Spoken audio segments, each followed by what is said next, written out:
Thanks for joining us today, Bench. I just wanted to ask you about the President's Portfolio at Contra the Herd Investment Newsletter. How did it perform in the first quarter of 2021? Well, it's a funny question, Todd. I can look at it in two ways. Normally, I'm not very concerned about quarterly performance. Of course, if it does perform better, it counts. Whenever I was on BNN, I would always look before I went on in case anybody asked. But I do have the number because Phil McKellar, he was kind enough to give it to me.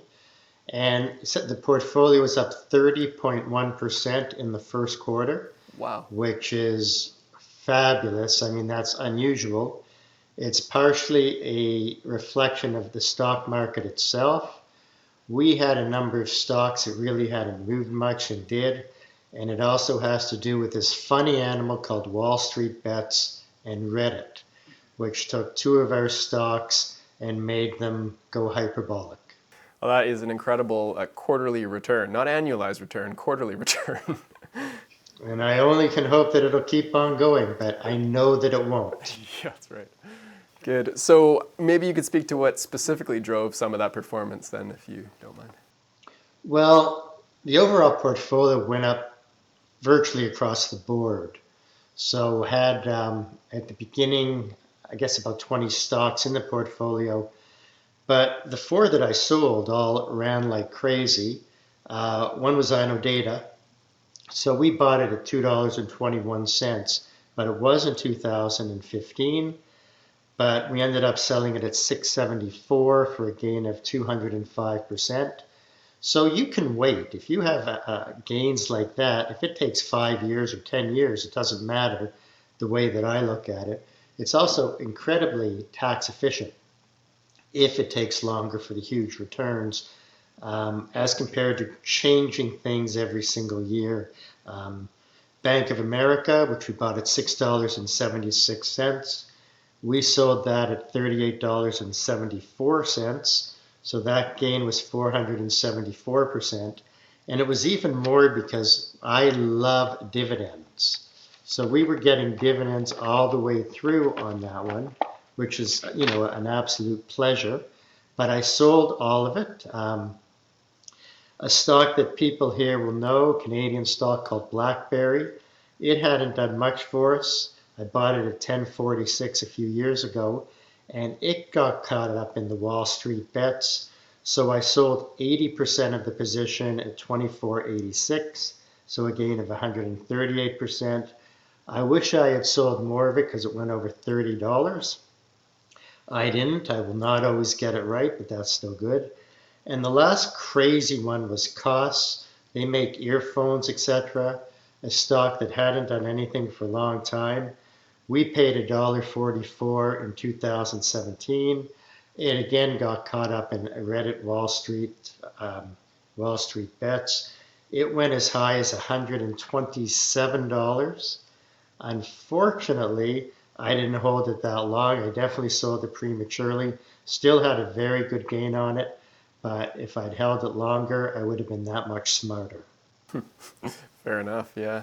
I mean, what are your thoughts on this whole Wall Street Bets thing? I mean, it's a new dynamic for the market that we haven't really seen before. I mean, would you agree? Or? Well, if you had asked me the same question last December, I would have said I have to go and research. And often when I do interviews and I'm on TV, I would often answer questions by saying I have to look it up. I don't know that. Of course, when you're doing what I'm doing, you're supposed to know everything. People say, you probably say you don't know better than almost anybody. Yeah. But once I saw what was going on with Koss and BlackBerry and the whole thing, and GameStop, of course, which I had known, I said I better do some research. So then I sat down and I did a study and learned more about it. I started to follow it. Now, if I'm looking to buy a stock, that could be a factor if I think it might get caught up in that Right. and go crazy on the upside. It's not a key factor for me, but it does show how technology is changing, how psychology is changing. And I'm obviously a bit older. I'm not as technologically astute as you, for example, and many people in their 20s and 30s. My two lads helped me out on technology. So I do a fantastic amount of reading. That's one of the things I focus on. So when I don't know something, I'll read about it. So even to go a little left of center with cryptocurrencies, Bitcoin, etc., when I was on the Money with Peter Armstrong regularly on CBC TV, a show that ran out of money, so it got canceled, I was talking a lot about Bitcoin then. It was about 3 years ago because it was going crazy. Right. So Yeah. I learned a lot. Then it went down. Recently, it's gone nuts again, although it's come back. So I got together with one of my friends who knows more about Bitcoin and cryptos than anybody I personally know. And we went for a 3 hour walk and talked about it for a good hour of it. And then I got together with one of my nephews and we talked about it again. So, you know, for me, a major definition of intelligence is curiosity. So I try, I try to remain curious and ask and stay up on things. And investing has changed dramatically since I started. When I used to look up stocks and see how much they'd gone down, I'd look in the Globe and Mail.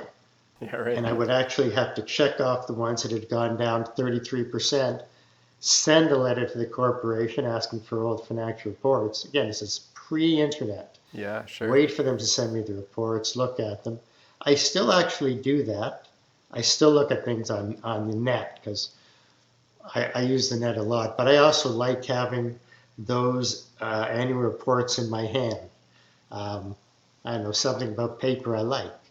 But so there's a balancing act between using some of the old and using a lot of the new. Right. That makes sense. Yeah. It's certainly important to stay on top of changing events like this. I mean, who would have expected these sorts of short squeezes happening and essentially planned? So, yeah.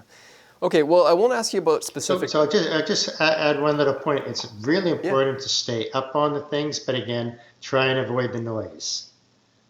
And there's a fine balance there because there's just too much information out there. And one has to be wary of that and getting caught. Because if you do, then you're likely to do more trading. And if you're a very active trader, it's been proven active traders do not do as well as more passive traders. So again, a balancing act. For sure, absolutely.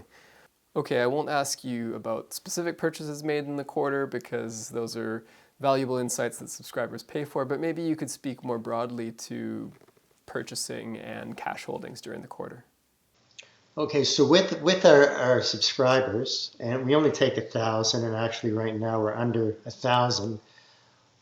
When we buy a stock or sell a stock, we normally don't go public on it for at least 3 months. Sometimes it's just a month, but we always give our subscribers a chance to get in or to get out before the public. Sometimes we never go public on certain positions. So because markets are so high, they could go higher, but they seem pretty crazy to me. And they could go higher primarily because governments are throwing so much more money out there, trillions of dollars here, there. There's a lot more new investors. So they are buying a lot. A lot of people who aren't working, they're in front of their computers an awful lot doing buying. So that is catalyzing the market and moving it up further. Where there's going to be a problem is with margin calls. And I think we just saw that with Bitcoin and other cryptos. So people are buying more on margin than ever before. I recently saw a stat, I think it's up 46% from a year ago. There's way more people signing on to invest. So I think with the cryptos, what happened, you had a sell-off, and then some people had their broker saying to them, we need more money. Some people wouldn't have had it because of their debt load. Other people might have got scared and jumped out. So we're going to see that in the stock market. I'm not sure when, but it's a given. Right. So at this point, I've been doing very little buying. The least buying I've done in a while. Being very, very patient. I wish that I had more in the market before, and when it went crazy up after March, I didn't. But I accept now. I'm regularly going to make mistakes like that. I talked to people who are very knowledgeable. They all thought it was going to keep going down. I'll never get it perfect. Plain and simple, Todd. Yeah, well, it was surprising how quickly it came back, that's for sure. I think people thought there might be a little more lingering around the lows, but yeah.